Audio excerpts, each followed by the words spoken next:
नमस्कार, मी राजेंद्र तिडके आणि आपण पाहत आहात युवा दर्पण लाईव्ह। सुरुवातीला पाहूयात आजच्या ठळक घडामोडी। एकनाथ शिंदेंच्या बालेकिल्ल्यात मुख्यमंत्र्यांचे मोठे विधान। कार्यकर्त्यांची इच्छा स्वतंत्र लढण्याची होती, पण युतीचा निर्णय योग्य आहे। देवेंद्र फडणवीस। अंबरनाथमध्ये ऑपरेशन लोटस यशस्वी। फडणवीसांच्या आदेशानंतर अभद्र युती तुटली, पण काँग्रेसच्या 12 नगरसेवकांचा भाजपात प्रवेश। एकनाथ शिंदेंचा मास्टर स्ट्रोक। मराठवाड्यात शिवसेनेची ताकद वाढली। लातूरमध्ये 38 अपक्षांचा पक्ष प्रवेश। आणि अजित पवारांच्या सभेपूर्वीच पोलिसांचा मोठा दणका। एनसीपी उमेदवारासह 8 जण सांगली आणि कोल्हापूर जिल्ह्यातून हद्दपार। Parasnath specialty clinics Misal complex, Bhakti construction road, Rajiv Gandhi चौक, बीड येथे खाली जाहिरातीत नमूद केल्याप्रमाणे स्टाफची आवश्यकता आहे।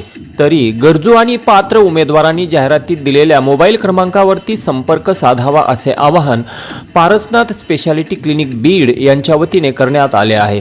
संपर्कासाठी मोबाईल क्रमांक 7888 16 55 55 तसेच 74 99 25 49 03। आणि आता बातमीपत्र बीड जिल्ह्याचं आणि राज्यातील इतर घडामोडींचं सविस्तर। दिनांक 3 जानेवारी 2026 रोजी ऊसतोड कामगार स्वर्गीय गणेश डोंगरे यांच्या अंगावर ऊसाची भरलेली ट्रॉली कोसळून साखर कारखाना परिसरात त्यांचे दुर्दैवी निधन झाले होते। आज मंत्री पंकजाताई मुंडे यांनी ऊसतोड कामगार संघटनेचे कार्यकर्ते कृष्णा तिडके यांच्या हस्ते डोंगरे कुटुंबियांना आर्थिक मदत पाठवली। तसेच महापालिका निवडणूक प्रचार संपल्यानंतर डोंगरे कुटुंबियाची भेट घेणार असल्याचे सांगत फोनवरून संवाद साधत धीर दिला। ते मदत पाठवली, त्यांनी ती सप्रवृत्ती त्याच्याकडे देऊन टाकली। आता ते 1 मिनिट अश्विनीला बोला, त्याच्या पत्नीला।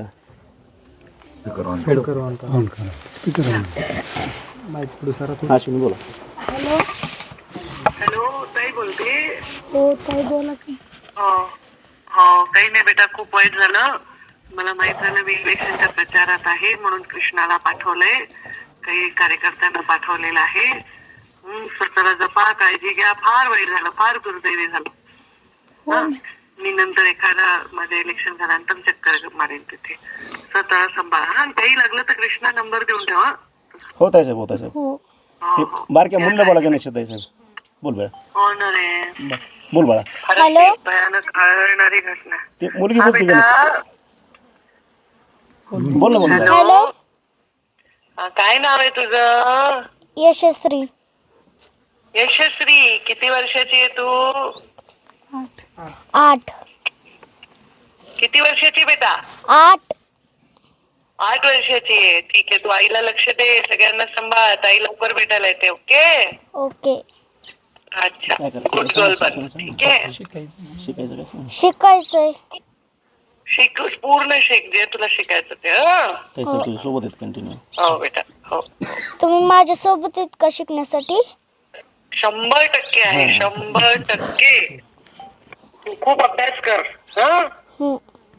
मी 100% तुझ्या सोबत आहे। खूप अभ्यास कर, मोठी अधिकारी हो।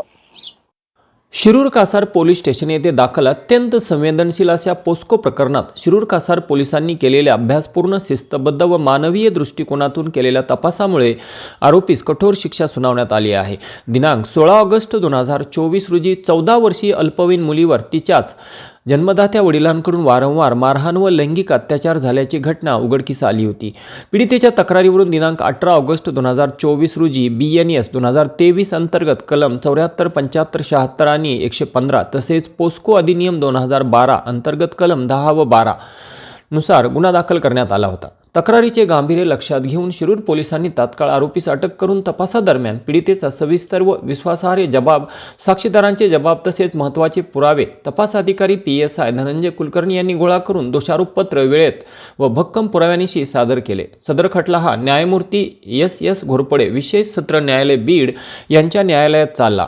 न्यायालयाने पुराव्यांचा सखोल विचार करून आरोपीस दोषी ठरवले। नराधम आरोपी बापास पोस्को कायद्यान्वये 7 वर्षे सक्त मजुरी तसेच कलम 12 अंतर्गत 3 वर्षे सक्त मजुरी आणि BNS 115 कलमानुसार 6 महिने शिक्षा, आर्थिक दंड व पीडितेला भरपाई अशी शिक्षा सुनावण्यात आली। सदर गुन्ह्याचा तपास हा वरिष्ठांच्या मार्गदर्शनाखाली PSI धनंजय कुलकर्णी यांनी केला, तर सरकार पक्षातर्फे सरकारी वकील श्री AB तिडके यांनी जोरदार युक्तिवाद केला। तसेच पैरवी अधिकारी म्हणून ग्रेड PSI गोविंद सानप यांनी कामकाज पाहिले। केज तालुक्यातील मसाजोगचे सरपंच स्वर्गीय संतोष देशमुख यांच्या हत्याकांड प्रकरणी आज बीड येथील विशेष मकोका कोर्टात सुनावणी संपन्न झाली।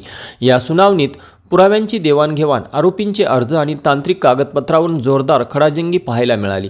यावेळी विशेष सरकारी वकील उज्ज्वल निकम हे व्हीसीद्वारे कोर्टात हजर होते, तर आरोपींना देखील व्हीसीद्वारेच कोर्टात हजर करण्यात आले होते। या प्रकरणातील महत्त्वाचे डिजिटल पुरावे असलेले पेन ड्राईव्ह सर्व आरोपींना उपलब्ध करून द्यावेत असे आदेश कोर्टाने यावेळी दिले आहेत। पुराव्यांच्या पारदर्शकतेसाठी ही मागणी आरोपी पक्षाकडून करण्यात आली होती। त्यावर कोर्टाने आरोपींना पेन ड्राईव्ह देण्याचे निर्देश दिले आहेत। त्याचबरोबर लॅपटॉपची क्लोन कॉपी आणि तपासी अधिकाऱ्यांचे म्हणणे हे आरोपी पक्षाने पुराव्याचा भाग म्हणून मिळावे अशी मागणी कोर्टासमोर केली। यावर तपासी अधिकारी आणि सरकारी पक्षाने आपले म्हणणे मांडण्यासाठी वेळ मागितला असून येत्या 15 कार्यालयीन दिवसात यावर लेखी उत्तर सादर करण्याचे आश्वासन दिले आहे। या खटल्यातील काही आरोपींनी आपले वकील बदलण्याची मागणीही केली आहे। यावर विशेष सरकारी वकील उज्ज्वल निकम यांनी आपले लेखी म्हणणे सादर करावे असे निर्देश कोर्टाने दिले आहेत। या प्रकरणातील एक प्रमुख आरोपी विष्णू चाटे याने त्याच्या वकिलामार्फत आपले कारागृह बदलून मिळावे यासाठी कोर्टाकडे अर्ज केला असून सुरक्षेच्या किंवा इतर कारणास्तव हा बदल मागितल्याचे समजते। तर आजच्या सुनावणी दरम्यान सरकारी पक्षाने कलम 330 नुसार कागदपत्रांवर आधारित पुराव्यांची सविस्तर यादी कोर्टासमोर सादर केली। या पुराव्यांच्या यादीवर आता आरोपी पक्षाला आपले म्हणणे मांडायचे असून कोर्टाने त्यांना तसे सूचना दिल्या आहेत। आता या प्रकरणी पुढील सुनावणी दिनांक 23 जानेवारी 2026 रोजी होणार आहे। खाजगी क्लासला जात असलेली एक अल्पवयीन मुलीला कारमध्ये बसून डोंगरावर नेऊन तिच्यावर बळजबरी लैंगिक अत्याचार केल्याची घटना केज तालुक्यात घडली आहे। केज तालुक्यातील एका गावातील 15 वर्षीय अल्पवयीन मुलीची धीरज सांजुरे याच्याशी ओळख झाली। याच ओळखीचा गैरफायदा घेत धीरज सांजुरे याने दिनांक 6 जानेवारी रोजी त्या अल्पवयीन मुलीला फिरायला जाण्याचे आमिष दाखवले व त्यानंतर दिनांक 7 जानेवारी रोजी सकाळी ती अल्पवयीन मुलगी केज येथे क्लासला जाण्यासाठी आली असता सकाळी 9:30च्या सुमारास त्या अल्पवयीन मुलीला एका कारमध्ये बसून धारूर तालुक्यातील आंबाचोंडी येथील डोंगरात नेऊन तिथे गेल्यानंतर एका निर्जन स्थळी कोणी नसल्याचा गैरफायदा घेत धीरज सांजुरे याने त्या अल्पवयीन मुलीच्या इच्छेविरुद्ध बळजबरीने तिच्यावर लैंगिक अत्याचार केला। घडलेली घटना तिने घरी सांगितली असता पालकांनी मुलीसह पोलीस ठाण्यात जाऊन तक्रार दाखल केली।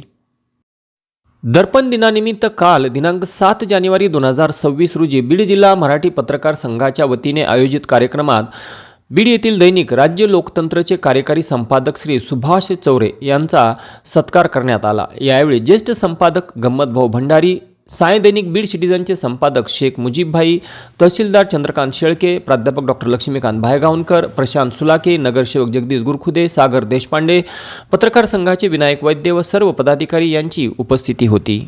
आणि याचबरोबर आजचं बातमीपत्र संपलं। उद्या पुन्हा भेटू काही नव्या आणि ताज्या घडामोडींसह। तोपर्यंत पाहत राहा युवा दर्पण लाईव्ह चॅनल, लाईक करा, सबस्क्राईब करा आणि खाली दिलेल्या बेल आयकॉनला प्रेस करा। तोपर्यंत नमस्कार।